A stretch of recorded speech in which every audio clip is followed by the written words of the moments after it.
Hey everybody, this is Mike from SADT, and I want to bring you a quick service announcement, and it's going to be pretty quick because I do have a busy weekend ahead.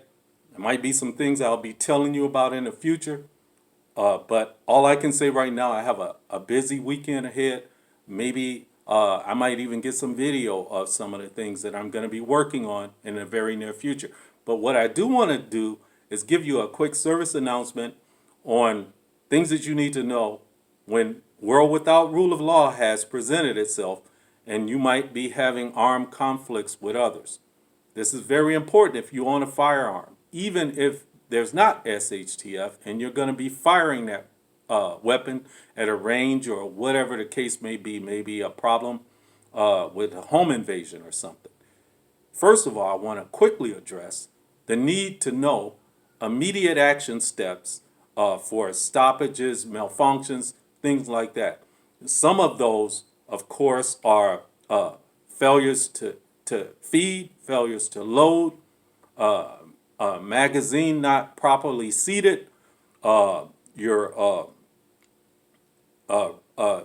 not having enough pressure because of inexpensive, cheap ammunition, or maybe your grip or your positioning of your rifle is not firm and the rifle is moving back as the recoil is hitting the weapon and it's not able to cycle properly. And this can cause something called a stovepipe, where your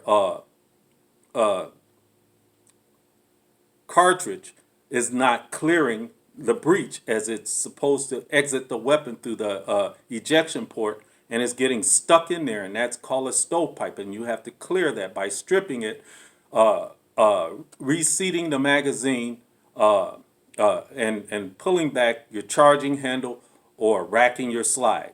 These are immediate action steps. You need to do these things to make sure that you are able to stay in the fight if you are in a fight, and that way you and your family can survive another day.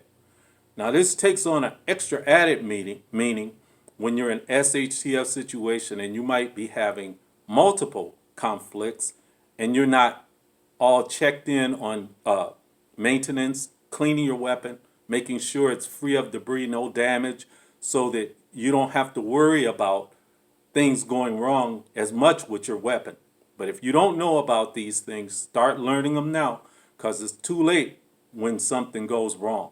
Now I'm going to get into the meat of this particular video, and that is on what's called a squib load.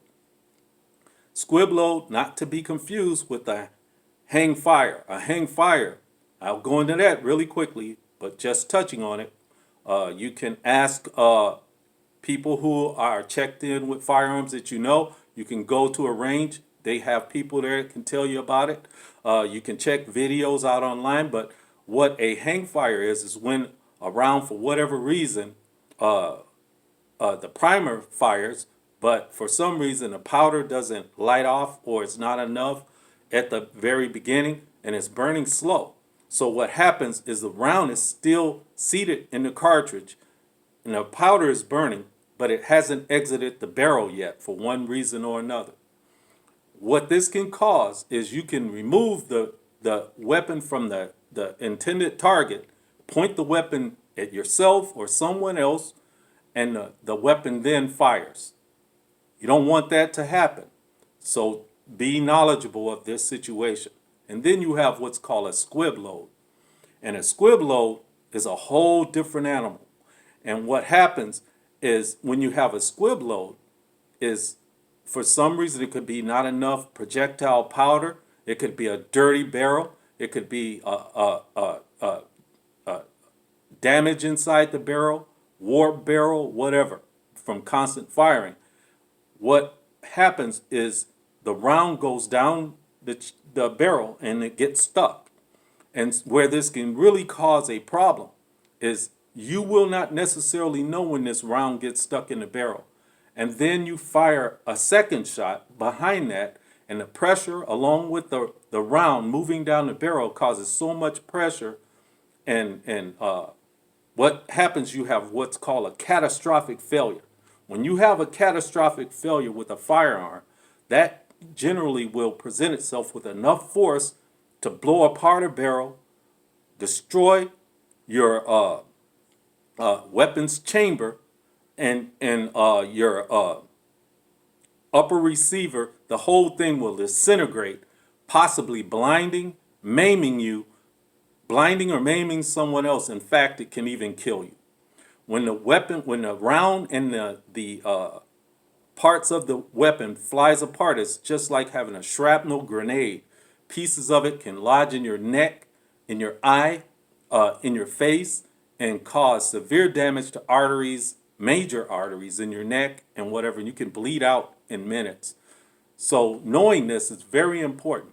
And then there's a certain tool that probably, I would bet, that 60% of you don't have, especially if you have an AR style, an AK-47, or any long barrel weapon, whether it's a shotgun, a hunting rifle, or whatever.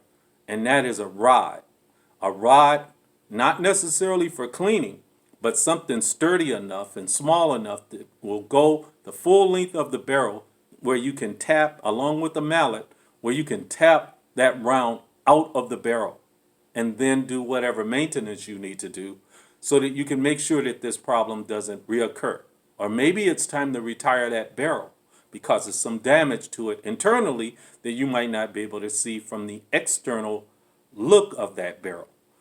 So I wanted to bring this point to you quickly so that you don't get hurt, so your loved ones don't get hurt.